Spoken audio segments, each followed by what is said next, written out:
décontracte. Ceci dit, tu le portes bien. Voilà. Dans la penderie de Sarah, il y a des chemisiers, des robes d'été et tout en haut du placard, des vieilles couvertures de canapé, pardon, des plaids, que Sarah porte fièrement au quotidien. Elle en a même de toutes les couleurs, un style qui étonne toujours ses amis. Tu mets ça pour aller travailler? Bah oui. Et on ne dit rien? Bah non. Je me vois pas porter ça. Hein. Je me ramène comme ça au boulot. Bah on C'est va pas essayer. possible, quoi. J'ai l'impression que t'as une couverture sur toi. Je trouve ça vraiment démodé, ringard et je ne me vois pas du tout en porter. Ringard le plaid? Pas du tout. Il pourrait même être le roi de notre dressing cet hiver. Angelina Jolie, Cara Delevingne, Olivia Palermo, les stars assument pleinement le look total couverture, quitte à toutes choisir le même, comme ce plaid à plus de 1000 € qui du coup est en rupture de stock dans le monde entier. Mais pas de panique, on trouve aussi des modèles à 30 €. Alors le plaid, on assume ou pas? Cette couverture que même les chiens nous envient, est-elle vraiment en train de devenir l'accessoire mode du moment? C'est ce que nous sommes allés demander à Charlotte, notre spécialiste conseil en images. La première star qui a porté le poncho, il y a eu Olivia Palermo, qui est une grande modeuse qui véhicule pas mal de tendances. Donc elle le porte avec des cuissardes, elle le porte avec pas mal de choses différentes. Mais aussi Angelina Jolie avec des modèles beaucoup plus sobres. Le poncho plaid qui va être uni va être beaucoup plus sophistiqué.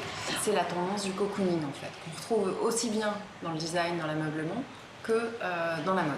Et là, du coup, les gens ont envie d'amener un petit peu de chez eux à l'extérieur pour un morceau de leur lit, un morceau de leur canapé, pour se protéger des agressions extérieures. Bah, ça veut dire qu'on peut porter le plaid de son canapé? Et moi, à titre personnel, je l'ai fait. On m'a offert un plaid pour mon canapé. Donc j'ai décidé un soir en sortant, pour pas avoir froid, de le mettre sur moi. Ça a eu un effet absolument incroyable. Un effet incroyable. C'est ce que nous avons voulu vérifier avec Sarah, notre aficionados du plaid. Je le trouve assez sympa. Je le vois pas de dos. J'aimerais bien qu'elle se tourne, la jeune fille. Suffit de demander. Alors, pour moi, c'est pas vraiment un poncho ce qu'elle a sur le dos, hein. Mais ceci dit, c'est assez sympa, hein. Ça fait plus les plaids qu'on met quand on est sur le canapé l'hiver. Ça fait très grand-mère près de la cheminée avec son chat. Pour éviter de telles réactions, mieux vaut donc choisir son plaid avec application et aller voir de véritables spécialistes, comme dans cette boutique qui propose des plaids haut de gamme en cachemire. Tout ce qui est cap et plaid reviennent vraiment à la mode cet hiver et là vous êtes vraiment en plein dans la tendance. Vous avez bien raison parce que c'est canon. Ces deux créatrices, Lol et Sophie, entendent bien surfer sur la tendance du plaid. Nous, c'est vrai que nous avons décidé d'appeler cette cape la cape kimono, mais je crois qu'on va changer de nom et l'appeler le plaid, parce que j'ai l'impression qu'il y a un engouement cet hiver pour le plaid à porter, et finalement, c'est un accessoire qui va à tout le monde. Cap, plaid ou poncho, pas facile de s'y retrouver. À l'origine, il y avait le poncho péruvien qui s'enfile par la tête. Pas très pratique. Puis est venu le plaid poncho. Attention en tissu cousu. Et aujourd'hui, les plaids qu'on voit dans les magazines, vous avez quand même une structure, il y a une couture dans le dos parce que sinon vous auriez des pans qui n'auraient pas la même longueur. À ne pas confondre donc avec le simple plaid qui, d'après nos créatrices, devrait servir uniquement à votre canapé. Ça va pas aller parce que vous allez avoir un problème de longueur. Si vous mettez votre couverture sur les épaules, vous allez avoir ou le devant ou l'arrière beaucoup plus court. Dans cette boutique haut de gamme, les modèles oscillent entre 360 et 750 €. Vous trouvez cela très cher? Et pourtant, nos créatrices sont formelles. Vous pourriez même faire des économies.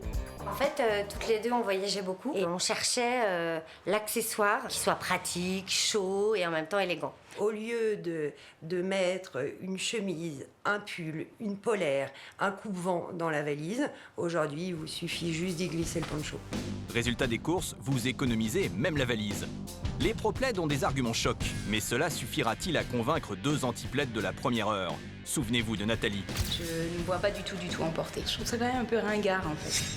Nous avons demandé à deux stylistes de remplir une mission a priori impossible, convertir Nathalie et Victoria au plaid. Mais attention, il ne suffit pas de sauter dans son poncho plaid pour avoir du style, car à chaque morphologie, son poncho. Quand on est grande, on peut tout se permettre. Quand on est plus petite, en fait, on va plutôt choisir un poncho qui est pas très long pour éviter de tasser la silhouette, en fait. Donc pas ce modèle-ci pour Nathalie, beaucoup trop long. Pour les rondes, il vaut mieux éviter les matières très épaisses. On va privilégier plutôt quelque chose drap de laine, pour avoir vraiment quelque chose de plus droit en fait. Gare donc au faux pas, comme avec ce plaid un peu épais, malencontreusement choisi par la chanteuse Adèle. Ah voilà, là c'est mieux.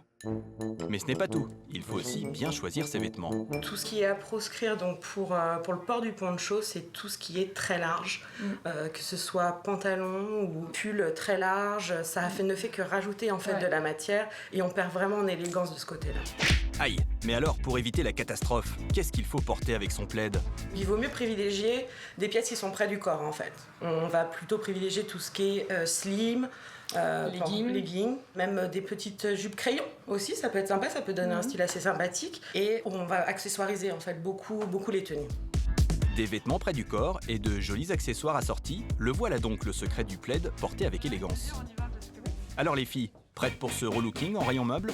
Voilà, donc ça ce sont les 2 tenues qu'on a imaginées pour vous. Donc une tenue un peu plus classique et une tenue un peu plus hippie, c'est ce qu'on disait. Hippie rock, ouais. C'est bien pour vous démontrer qu'avec le poncho, en fait, on peut porter toutes sortes de tenues, en fait. Est-ce que ça te plaît? Je pensais pas que ça allait donner ce style-là et j'aime beaucoup. Je suis convaincue. Satisfaite. Bravo, mission accomplie. Super, on est contente. Et Nathalie, verdict? Mais est-ce que tu pensais que tu pouvais t'habiller d'une façon comme pour aller au travail, en fait, avec un poncho? Non, mais c'est vrai qu'en fait, il passe partout. On peut vraiment... ouais. Mais c'est pas mon style, en fait, c'est ça. Donc j'ai du mal à adhérer complètement. Voilà, c'est ça. Mais il y a un petit mieux, donc c'est une mini-victoire. Voilà. Allez, on peut dire que c'est un pari réussi. Bravo les filles. Mission accomplie et sans même se ruiner. Victoria porte ainsi un plaid à tout juste 30 €. Le plaid s'annonce donc comme la grande tendance de cet hiver. L'acheter en boutique de prêt-à-porter ou l'emprunter à son canapé, il faudra tout de même choisir. Une seule certitude, tout le monde va bientôt se l'arracher. On vous aura prévenu.